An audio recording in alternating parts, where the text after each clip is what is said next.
لو انت مش من الفئة المرتاحة من المجتمع الغنية اللي بيدوسوا علينا، فغالبا انت زيي من الفئة المتوسطة او الفقراء اللي متداس عليهم. وطالما انت كده فانت بنسبة كبيرة بتركب اختراع اتعمل في سنة 1949 وهو الميكروباص، اختراع اخر 100 سنه. ففيديو النهارده هتكلم فيه عن المواصلات ومعاناتها معانا، وخصوصا في فصل الصيف. فلو انت فقير كمل الفيديو للاخر، ولو انت غني كمل الفيديو للاخر برضو علشان ابقى غني زيك. انا عارف انا سحبه وقطع بقالي شهرين او اكتر، بس معلش والله كنت في امتحانات وكنت بركب مواصلات، فجات لي فكره الفيديو ده. اعتقد استفدتوا في الاخر اهو. سامحوني بقى وصلوا على النبي وتعالوا نبدا الفيديو. فتحي فوقك من اللي عايزه بس احسن من الاول. فولتش عليا جوه دماغي انا بفوت. ما ركبتهاش كبتها راكبها قايد مركبه بكارتك وكارت انا شفت لك خير. فتحي عنده المتعه جايبه بيكها. فتحي كل منصه انا خاربها. فتحي قدامي مش شايف غيرها. فتحي اي كلام ده احلى جيمها. فتحي انت يا ابراهيم انت جاي تندهش هنا ولا ايه؟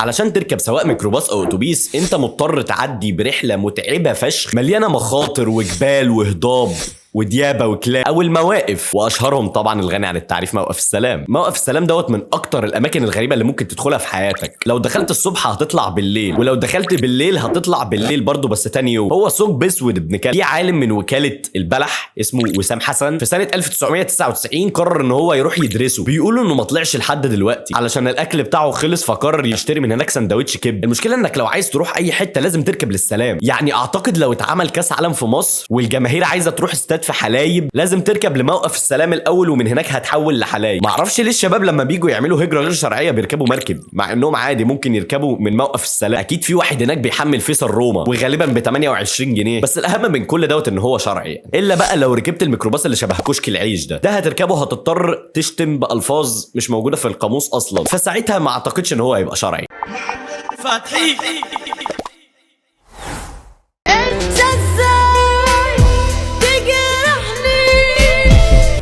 لو سألتوني لو معاك آلة زمن نفسك تعمل بيها ايه، هقول لكم نفسي ارجع لسنة 1949 عشان اطلع اللي اخترع الميكروباص. ده عباره عن وسيله مواصلات بتشيل 14 نفر، وفعلا 14 نفر بيركبوا، بس على الاقل في 4 منهم جايين بعيالهم، وعشان ما يدفعوش ليهم ثمن الكرسي علشان هم اطفال فبيضطروا ان هم يحطوا طفلين عندهم 16 سنه على رجل. طفل بيبقى صوته اتخن مني، غالبا بيبقى فاتح بيه. والمشكله مش هنا، المشكله لما تقعد تستنى الميكروباص يحمل في الجو ده غير ريحه الناس اللي جنبك اللي حاطين مزيد عرق. وكم واحد منكم كان مستعجل على مدرسته او جامعته او شغله والسواق اتفاجئ مره واحده ان هو عنده تانك في الميكروباص؟ يا اسطى انت قاعد من صباحيه ربنا ماسك في بقيه السواقين ضرب. كنت تستغل ماتش الملاكمه ونفسي البياعين اللي بيجوا لك الساعه 6 الصبح يبيعوا لك طبنجه ويفضلوا واقفين لك ساعتين انك تشتري منهم، يفهموا ان انا افقر منهم. انا مش معايا فلوس الساعه 6 الصبح اكتر من فلوس المواصلات اللي انا هروح بيها، حتى مش معايا فلوس اجيب اكل. اعتقد لو جوعت ممكن اكل العيل اللي قاعد على رجلي، يعني ما بيبقاش معايا فلوس حتى اجيب سندوتش الكبده اللي بيموت. فتحي وبيت البخيل فتان ما يسعش نفر واحد. ارجوك يا اللي سامعني توحد الواحد.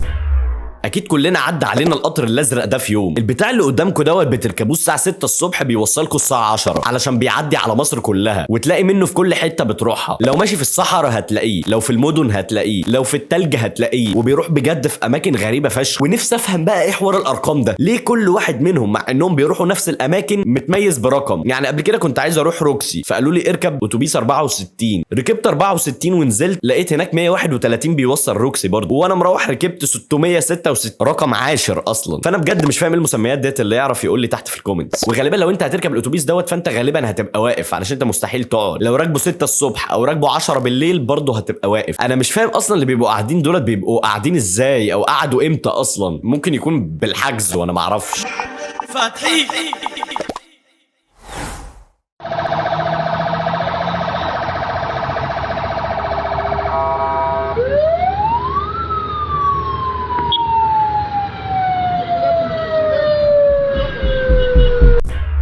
في سنة 1959 قالوا الحاجات دي مش عملية بقى، احنا عايزين حاجة كده سريعة وفي نفس الوقت في متناول المواطن، فاخترعوا تاني أذكى اختراع بعد الميكروباص، التوك توك. التوك توك دوت مش مشكلتي معاه نهائي قد ما مشكلتي مع اللي بيسوقه. انا نفسي افهم ليه اركب من بيتي لحد اخر الشارع ب 30 جنيه، والموضوع مش هنا، الموضوع اني لو ركبت من عند بيتي لمدينة تانية هدفع 35 جنيه. مين الدمج اللي سعر المشاوير دي؟ ده غير ان هو وسيلة مواصلات غير امنة بالمرة، يعني طريقة لف التوك توك في الاماكن الضيقة دي قانون فيزياء جديد لوحده. والتوك توك طبعا مفتح من كل حتة، فانت لو مروح في الشتاء انت هتروح عبارة عن ايس كيوب. وفاكرين لما قلت لكم ان الاتوبيس بتلاقوه في اي حتة؟ التوك توك بقى ممكن تبقى بتفتح التلاجة عشان تجيب ازازة مية، تلاقي في وشك سواق توك توك بيعمل كده طالع فتحي.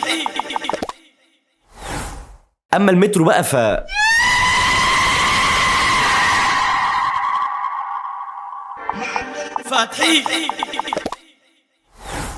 دي كانت شويه مشاكل بتقابلها وانت في المواصلات عموما، بس الحمد لله ان احنا عندنا حاجه توصلنا احسن ما نمشي على رجلينا يعني. ولا اقول لك امشي على رجلك احسن، المشي رياضه. سلام. فتحي.